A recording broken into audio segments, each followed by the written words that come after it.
Hello, hello, how are you? I'm Jean, and I have a question for you. All right, does your teen seem not to hear you? Like they ignore you? And they enter your home and automatically go straight to their room and slam that door shut?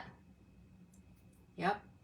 Do you feel like you're always telling your teen something instead of asking them questions, like opening up the conversation? And you're in that telling mode. You got to do this, you got to do that. Yep, maybe not questions. Well, I'm here to help you figure out connected conversations with your teen so that you both are heard and honored. And so sometimes after you've had a conversation, do you feel like, I have no idea what happened and why that escalated? It escalated into a big screaming match, and you both are not feeling very good about it. You walk around like resentful, and your teen is in the room, like mommy's crazy and all sorts of things. We don't want that. We want that dissonance is hard for us. It's as moms, it's hard for our brains to understand, like, what just happened? Because it happens. And your brain is like, I don't get what happened. Sometimes that brain may trigger something that happened to you when you were younger that was similar. And so you start feeling, oh, here we go again. I thought I had gotten past that. Here I'm being thrown back into the not enoughness, not being heard, language or thing. And so you're like, I don't want to go there because that's not what I want. That's not the relationship that I want between myself and my teen. Okay. So newsflash, at the end of your life, you don't want to be the leading expert on your child. You want them to be the leading expert on themselves. So asking questions and opening up the conversation really helps. It stops that, like, oh, you're judging, mom. Or, it stops that, and it also opens up so that your teen is like, wow, she's really interested in what I have to say. So what I have to say is important. Interesting, right? So let's get into this just a little bit, all right? I am Jean Harville, and I'm the founder of Unleashing Your Genius, LLC, and as a master neurocoach, we talk about utilizing a simple process in the brain from which that we can create the life that we want, and without that stress of juggling all the things that we juggle and the priorities between work and life at home with your family that keeps you spinning and not finishing anything at all, and all these unfinished piles all around your house. I keep walking by my table like, I'm going to get to that, I really am, and you don't get to it because other things are pressing, right? Hi, Lena. And so that keeps you in that overwhelm. You constantly feel like you're behind, you're not getting anything done, right? So we do this work inside our private Facebook group, Moms of Teens, connection and support for families raising future leaders, because that's what we are doing. We are raising those future leaders. We are birthing, we are training and teaching, they're moving through, and we are giving them more and more responsibility as they grow so that we can release them and they can jump to the next thing that they are created to be and to do and to have. And that means all the while they're moving away from us. So we have a job to do while they are in our presence, but it's also a releasing of the job. And I was reading about this the other day. There's just so much activity going on. Let me start over again. From the age of like birth to about 13-ish or so, they hear us. We are the main voice in their head. We tell them what to do, what to go, where to go, yes and no, what's safe, what's not safe, all that kind of stuff, and they're listening to us. By about the age of 13 or so, our voice is still there, but it's quieted. It's not as prominent because all the other voices of getting ready to launch are coming in. All the friends, all the he likes me, she likes me, he doesn't like me, and all those things that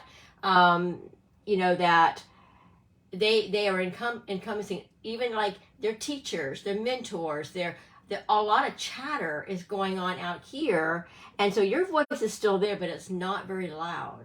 and it's like, yo, pay attention, mom's speaking, and your child is like, no, I've got other stuff, other people talking out here. And this is actually, our brain actually does this for us. And this is the like a process of helping us to be able to release our kids as they launch. So it is a natural thing that happens within the brain. Our voices are prominent at first because we are the support system, and then the brain kind of lowers the loudness of our voice and puts all the other voices out here so that they know I can make decisions and choices of what life is going to be like for them as they move away from us and launch. Does that make sense? And when I heard that, I'm like, of course, that makes a lot of sense. This is natural progression. And so when we understand this is natural progression, it's not against us at all. It is not. Exactly. It's the primary voice in their life. So we are that primary, but then we are quieted and the primary voice becomes where they're heading. Right? And so we're still there, but it's almost like we have to go, yo, listen to me, right?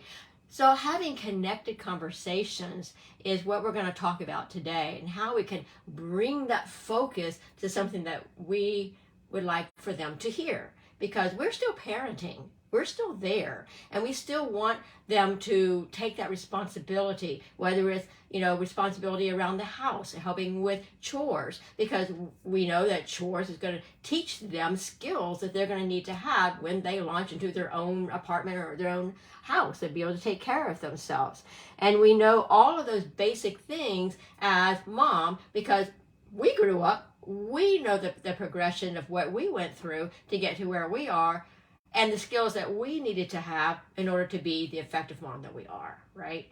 So, that is it, and it's true of all of it. Like I said, it's natural progression. So we all are dealing with this. So not only are we dealing with that aspect of our kids growing, but we also are dealing with our own voices, our own chatter, our own stories that we have created through the not enoughness or whatever's happened in our past. And we're creating those, and we're walking around the day, like in the store, somebody's looking at me kind of side-eyed, what did I do wrong? All these stories that we have put in place of not enoughness, right? So there's a lot of stuff that's going on that we are contending, and we swear that's not going to happen for our kids. But guess what? It does. And it's not our fault at all. It's just the nature of the way we take information, and unless we don't, we have to understand how we can shift and change the wiring in our brain. Okay, because this is wired in over and over and over again. When you hear the same statements over and over again, your brain wires that as truth. And if that's a truth that you don't want and you want to change it, there is a process to change that narrative and change that language. And that's what I teach further on into my program, The Empowered Mom. And that's opening up in a couple of months. So that if that interests you, just keep your eye open for that. So let's move on here. Thinking about, let's see. Let's go ahead and jump to the conversations with the teens, okay? So what are some things that we can do in our conversations with our teens? Because, as soon as you start speaking with your teen, they're going to shut you down. The voice is lower. And they're like, I know, Mom. I'm the expert. You don't have to tell me that. No, don't tell me that. You don't need to tell me that, right? And so you're moving into a different relationship with your child. You're not the mom and the child anymore. You are more of the adult, training them into adulthood, so to speak, because you want them to learn to think for themselves, right? Exactly. Speak on their level. That's exactly what we want to do, is speak on their level and not above them, and not pushing them to be the boss, or you do what I say or else. And that's not there anymore. That's just not going to work, right? So we move into an adult relationship with our kids, remembering the younger adult brain development isn't complete until the age of 25-ish. And some kids it might be 30. So remembering that even though they're releasing and launching at 18, 20, whatever age, even to 20, or if they're going into college or if they're going into the workforce, it doesn't matter. Their brains are not fully developed until at least age of 26 or 25 or 26, and some may even into their 30s. And so that's a scary thing. Guess who's behind the wheel of the cars? Exactly. And so that's why sometimes I'm sitting in the seat in the car. I'm like, my son has always done really well, and he's an autistic type brain, so he's very, very exacting in what he does and what he says. And when he first started learning to drive, I had to actually encourage him to drive the speed limit. I would look behind in the mirror and I saw all the lines of cars, and I'm like, the speed is 30, you don't have to go 20. You could go 30 and we'd be good here, right? Well, since then, since then, he has gotten heavy-footed. And it was for a time there, I was comfortable. I could sit, look at my phone, just relax, look out the window, and know that he was going to stop and that he obeyed the rules and everything. He is a rule follower. But when it's been coming towards the speed limit, I kind of glance over and I'm like, okay, he's all right on the speed, but he's being heavy-footed, and he doesn't hit that brake soon enough for me. And so I made a comment to him yesterday. I said, geez, you're sure getting heavy-footed. You're not going over the speed limit, but you're zooming up a lot quicker, and you're not putting a brake on as soon as I feel comfortable. You're slamming that brake on. And yes, we haven't had an accident, but I'm just like, you're starting to freak me out. And so he kind of looked at me like, I'm starting to freak out, Mom. I probably need to be a little more careful about braking. Even though I'm not breaking any rules, I said, but you have to be ready for the unexpected to happen in front of you and be ready to stop. And when you're coming up and you're stopping, you're like, there's a big risk there. So there are those conversations that you have. All right. I'm not sure we can have a connected conversation about that one, because that's more of an urgency, type thing. But maybe later on, when we're not in the car, that would be a connected conversation that we could have. And it could go, there are. Let me talk about this. There's four ways to watch your tongue, because we do have to watch what we say. We have to shift our talk about our teens, and when we refer to our teens as we're just talking, they're lazy, or we might even say that to them maybe in the past. You're lazy, you're rude, you're not listening, or you're too heavy on the gas pedal. That influences how they see themselves. And that's also wiring into their brain that they're lazy and they don't know, they're not following the rules, or whatever that is. They take that in. When you tell them the same language over and over again, their brain is hearing it. And it's creating the pathway, and it becomes who they are. So that is super, super important. That exactly, it becomes their identity. You were right about that, Lena. And so, to change that language that we use with our teens, it's like they take things literally from childhood up into adults. We may question you an adult or not, but if they've already created that identity as not being a safe driver, or someone who doesn't complete their work, or I don't know, whatever the identity that they're taking on, is from the language that we have given them. And so those are the things that we want to shift and change, so that, and help them to do that, so that they can have a better sense. Okay, so we want to change that language that we're using with our teens, and not be literal either, not absolute, such as you never, or I always, and that leads to mistrust, because there are times when I have used those words and my son says, I don't always do that. Remember the time when I did this and I did it that way? I'm like, oh, you're right. You don't always do it that way. So you have to be really careful and not use those absolutes, because they'll catch you every single time. Beware of language that undermines ownership and buy-in, because if you say, because I said so, I'm owning that. And not your child, not your teen. Because I said so, it's for your own good, because these are things that we heard when we were growing up.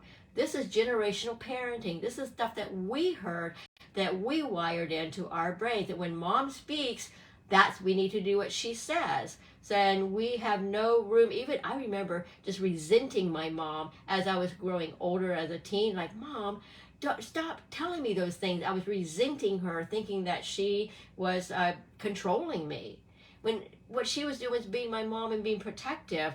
But as I was getting older, my brain was like, Mom, I'm lowering your voice because I don't do that anymore, and you're not giving me credit for doing the right thing or doing what I think is right, down out here. So we have to be super careful in the way that we're speaking to our kids, right? So I need you to start on your homework.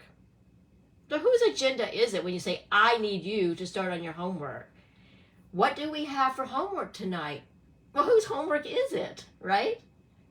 Can you do me a favor and get started on your homework? So, like, is this homework a gift to you, right? So empower your teens by encouraging them to be proud of themselves.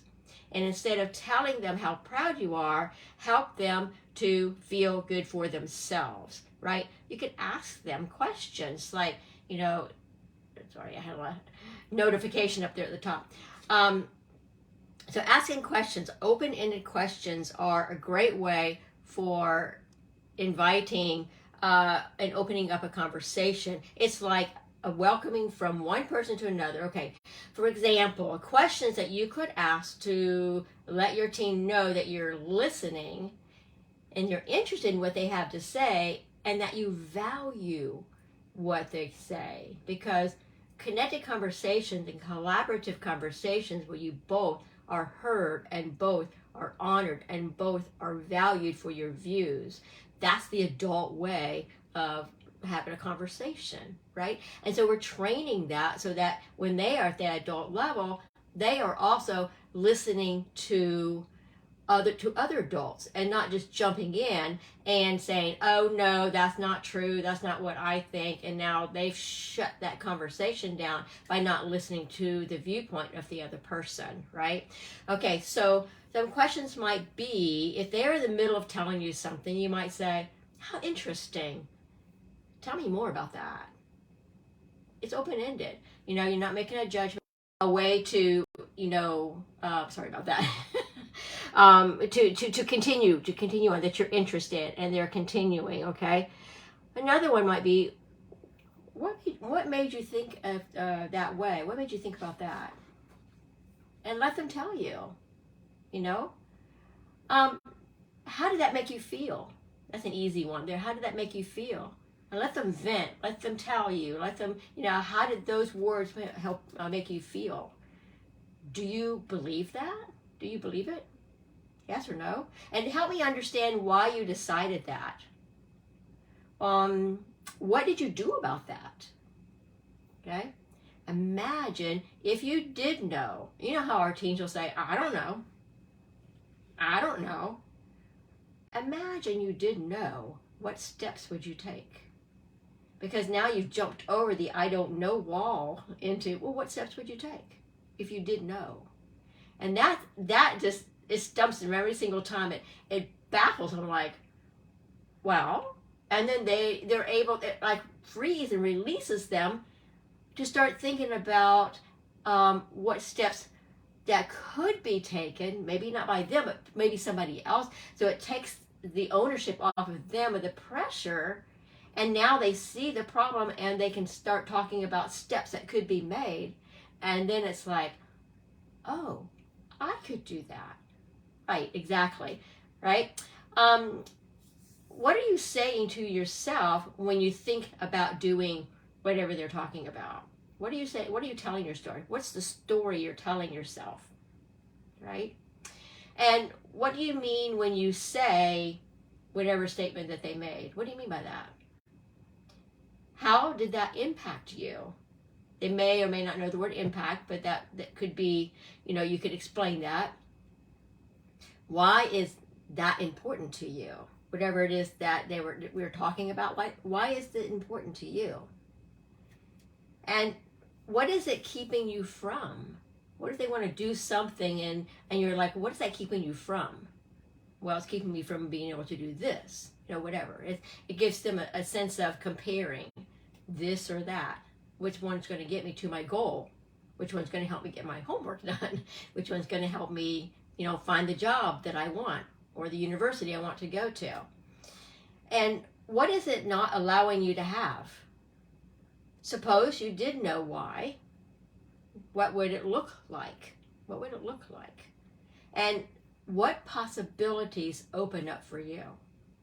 Always talk about the possibilities, because sometimes we could be one-minded or one lane minded. But what are the possibilities? What's opens for you if you make this decision, or if you do this or you do that? Now, what are your opportunities moving forward? And I really like this question, because we don't like to be called out on mistakes that we make. And as parents, we see the mistakes. You made a mistake here. That's not good. Blah, blah, blah. We start talking about the mistakes that they made. But in honoring them, we could say, interesting.